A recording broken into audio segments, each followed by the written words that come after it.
नमस्कार दोस्तों, स्वागत है आपका अमरिंद्रा ज्ञान में। तो चलिए आज हम शुरू करेंगे भारतीय रक्षा प्रौद्योगिकी। तो चलिए पढ़ना शुरू करते हैं। सबसे पहला लिखा हुआ है कि रक्षा क्षेत्र में अनुसंधान एवं विकास के लिए 1958 में रक्षा अनुसंधान एवं विकास संगठन की स्थापना की गई। मतलब डीआरडीओ की स्थापना कब की गई? कैसे याद करेंगे डीआरडीओ की स्थापना? डी का प्लेस मान होता है 4, इसको 2 से हम गुना करेंगे तो कितना होगा? इसको 2 से गुना करेंगे तो 8, 8 से हम याद रखेंगे 58, क्योंकि 58 के लास्ट में भी 8 है, तो आपको याद करने में सुविधा होगी। इसका जो आदर्श वाक्य है उसका नाम है बलस्य मूलम विज्ञानम। क्या आदर्श वाक्य है? बलस्य मूलम विज्ञानम। इसका जो हेडक्वार्टर है वो कहाँ है? दिल्ली में है। और इसके जो भी चेयरमैन उनका नाम है समीर बी कामत। डीआरडीओ के चेयरमैन कौन है? समीर बी कामत। जो पहले चेयरमैन था उनका नाम था दौलत सिंह कोठारी। क्या नाम था उनका? दौलत सिंह कोठारी। अब बात करते हैं आगे कि डीआरडीओ के प्रमुख एवं महानिदेशक रक्षा मंत्री के वैज्ञानिक सलाहकार की भूमिका निभाते।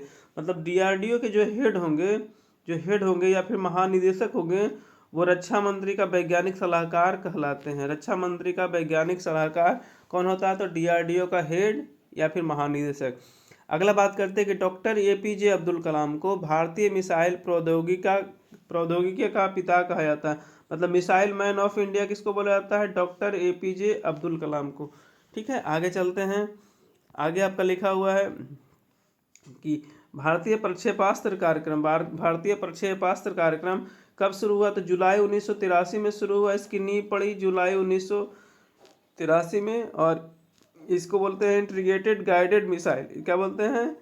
Integrated guided missile development programme इसको बोला जाता है, जो कि जुलाई 1983 में शुरू हुआ। उस समय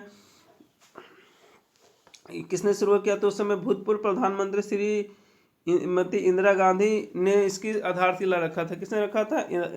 इंदिरा गांधी ने इसकी आधारशिला रखा। और ये डीआरडीओ के तत्वाधान में चल रहा है। मतलब डीआरडीओ अभी इस काम को कर रहा है। तो आपको बताना है कि इंटीग्रेटेड गाइडेड मिसाइल कब शुरू हुआ? 1983 में। उस समय पीएम कौन थे? श्रीमती इंदिरा गांधी। और अभी डीआरडीओ इसका संचालन कर रहा है। अब बात करते हैं प्रमुख प्रक्षेपास्त्र। कौन कौन से प्रक्षेपास्त्र हैं जो कि हमारे भारत में उपलब्ध हैं, उसके बारे में जानेंगे। तो सबसे पहला है आपका पृथ्वी। सबसे पहला प्रक्षेपास्त्र जिसका नाम है पृथ्वी। और ये जमीन से जमीन पर मार करने वाला बैलिस्टिक मिसाइल है। क्या है? जमीन से जमीन मार करने वाला बैलिस्टिक पूछेगा जमीन से जमीन मार करने वाला बैलिस्टिक मिसाइल कौन सा है? तो पृथ्वी। और इसका प्रथम परीक्षण कब किया गया? तो फरवरी 1988 में। कहाँ से किया गया? चांदीपुर से। कहाँ से किया गया? चांदीपुर से। फरवरी 1988 में। कब किया गया? फरवरी 1988 में चांदीपुर से किया गया। इसकी मारक क्षमता है 150 किलोमीटर। मतलब ये 150 किलोमीटर तक दूरी में हमला कर सकता है। और ये अपना भार 1000 किलोग्राम लेकर के चल सकता है। मतलब 1000 किलोग्राम ये भार लेकर चल सकता है और 150 किलोमीटर तक ये हमला कर सकता है। मारक क्षमता है। और इसकी शुरुआत कब की गई? इसका प्रथम परीक्षण 1988 में। कब? चांदीपुर से किया गया। और ये थल सेना के पास है। ये जो पृथ्वी है ये थल सेना के पास है। और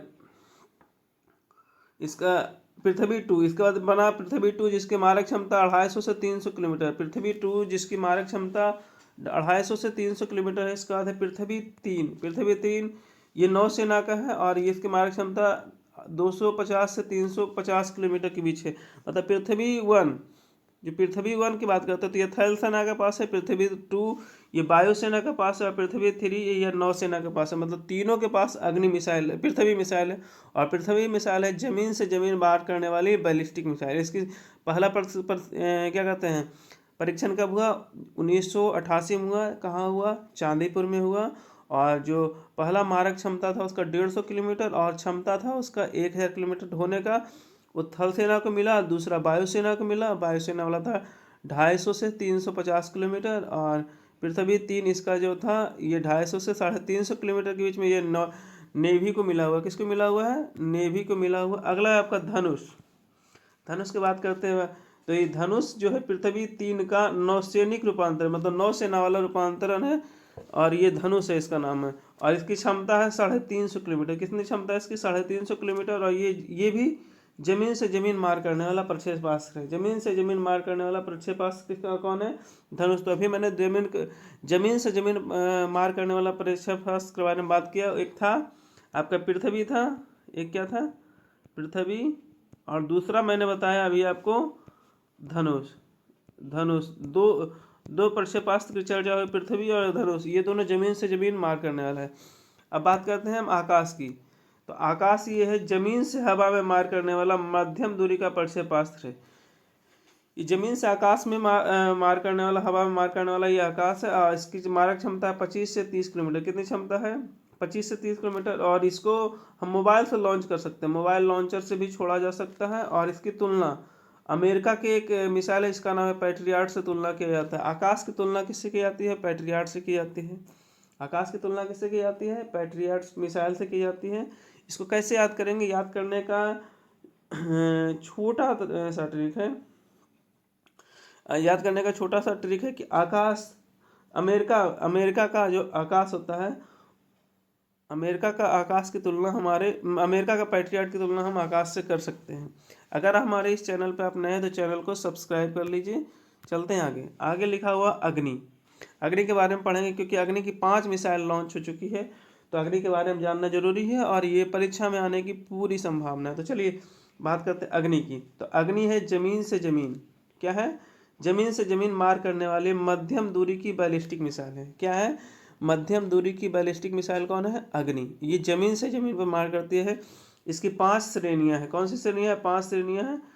अग्नि 1, अग्नि 2, अग्नि 3, अग्नि 4, अग्नि 5, 5 श्रेणियां में लॉन्च की गई है। इसको आपको याद करना है कि अग्नि 1 की मारक क्षमता कितनी है, अग्नि 2 की मारक क्षमता कितनी है, अग्नि 3 की मारक क्षमता कितनी है, अग्नि 4 की मारक क्षमता कितनी है और अग्नि 5 की मारक क्षमता कितनी है। इसको याद करना थोड़ा सा अच्छा होगा, आपको याद करने के लिए सोचना पड़ेगा। देखिए लिखा हुआ है अग्नि 1 की मारक क्षमता 700 किलोमीटर, अग्नि 2 की मारक क्षमता 2000 किलोमीटर से अधिक, अग्नि 3 की मारक क्षमता 3000 किलोमीटर से अधिक, अग्नि 4 की मारक क्षमता 3500 किलोमीटर से अधिक और अग्नि 5 की मारक क्षमता 5000 किलोमीटर से अधिक। कैसे याद रखेंगे? तो अग्नि 1 वाला 700, अग्नि 1 वाला 700, अग्नि 2 वाला आपका है 2 से 2000 हो गया, मतलब 2000, अग्नि 3 वाला लेंगे 3000, अग्नि 4 3500 और अग्नि 5 5000।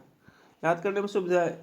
1 वाला 700, 2 वाला 2000, 3 वाला 3000, 4 वाला 3500 और 5 वाला 5000। याद करेंगे, ध्यान से याद हो जाएगा। अगला है आपका अग्नि 5 परीक्षण के साथ ही भारत भी अंतर महाद्वीपीय बैलिस्टिक परीक्षण ICBM क्लब में शामिल हो गया। मतलब 5000 क्षमता से अधिक की दूरी का मिसाइल लॉन्च करने की क्षमता आ गई भारत के अंदर, मतलब ये ICBM क्लब में शामिल हो गया। ICBM क्लब में पहले अमेरिका था, रूस था, चीन था, फ्रांस था और यूनाइटेड किंगडम शामिल थे। अब भारत भी शामिल हो गया, मतलब 6ठा देश शामिल हो गया ICBM क्लब में। और अग्नि 5 जो है ये सेटेलाइट रोधी मिसाइल है। कौन सा मिसाइल है? सेटेलाइट रोधी मिसाइल है अग्नि 5। आगे चलते हैं। आगे लिखा हुआ है आपका त्रिशूल। त्रिशूल के बारे में जानकारी लेंगे कि त्रिशूल कैसा है। तो त्रिशूल है आपका जमीन से हवा में मार करने वाला। त्रिशूल कौन कैसे है? तो ये जमीन से हवा में मार करने वाला मिसाइल है। इसकी क्षमता है 9 किलोमीटर। और ये कब बना? तो ये 2008 में बना।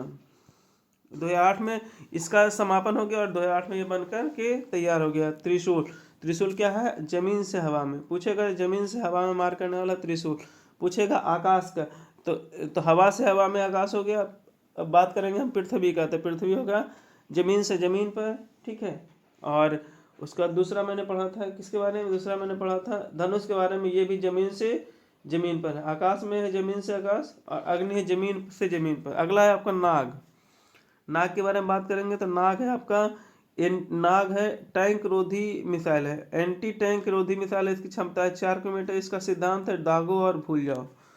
मतलब नाग का सिद्धांत है दागो और भूल जाओ। दागने के बाद आपको ध्यान नहीं देना, ये अपने ऑटोमेटिक टारगेट को जाकर के हिट करेगा।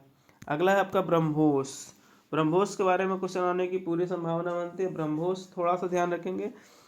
तो ब्रह्मोस के बारे में कि ब्रह्मोस भारत और रूस के सहयोग से बना। सबसे पहला ब्रह्मोस किसके सहयोग से बना? भारत और रूस से।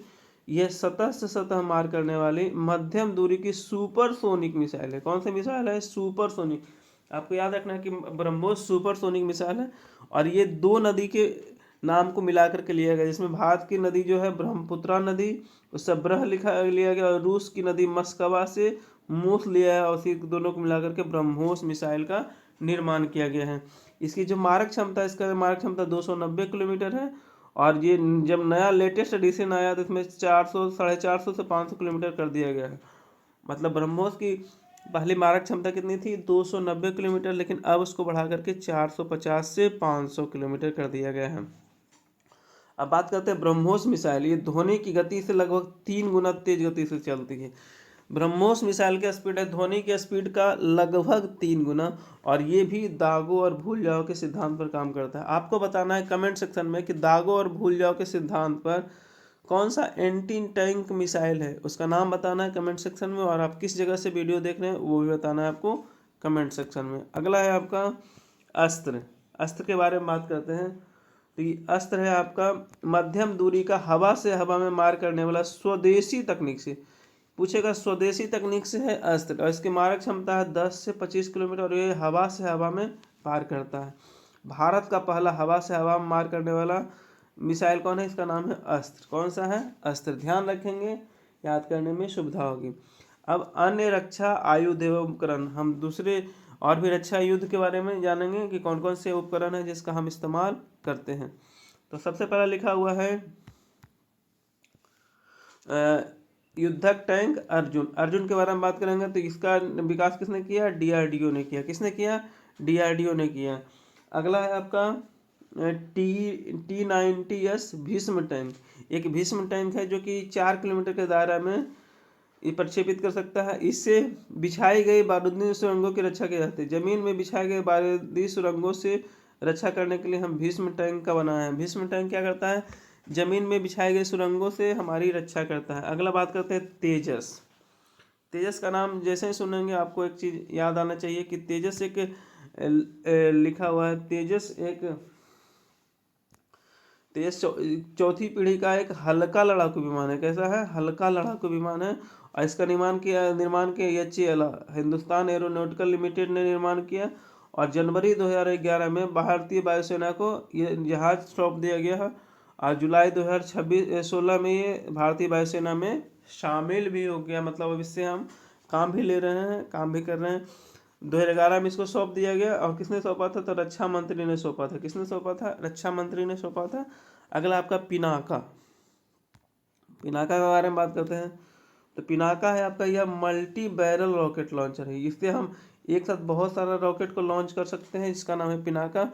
और ये भगवान शंकर के धनुष पिनाक के नाम पर इसका नाम रखा गया। भगवान शंकर के धनुष पिनाक के नाम पर इनका नाम रखा गया है। और ये 44 सेकंड में, मात्र 44 सेकंड में एक के बाद 12 रॉकेट लॉन्च कर सकता है। मतलब 44 सेकंड में 12 रॉकेट लॉन्च करने की इसकी क्षमता है। अब हम कुछ एजेंसी के नाम पढ़ेंगे जहाँ से एक क्वेश्चन आता है और आने की पूरी संभावना भी है।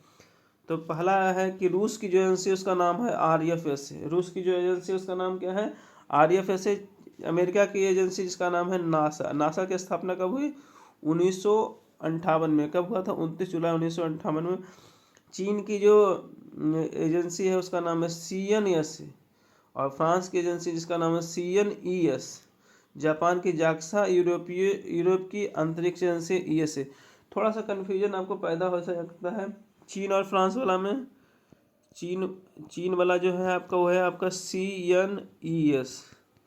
क्या है, CNES। और फ्रांस वाला है आपका CNES। फ्रांस वाला CNES और चीन वाला है आपका CNESA। कैसे याद करेंगे इसको, तो आप देखिए फ्रांस के लास्ट में स लगा हुआ है, स मतलब यस। तो यस से आपका CNES आप याद रखेंगे, थोड़ा सा कन्फ्यूजन नहीं होगा। बाकी मिलते हैं आपसे अगले वीडियो में, तब तक अपना ध्यान रखिए। Goodbye, Tata.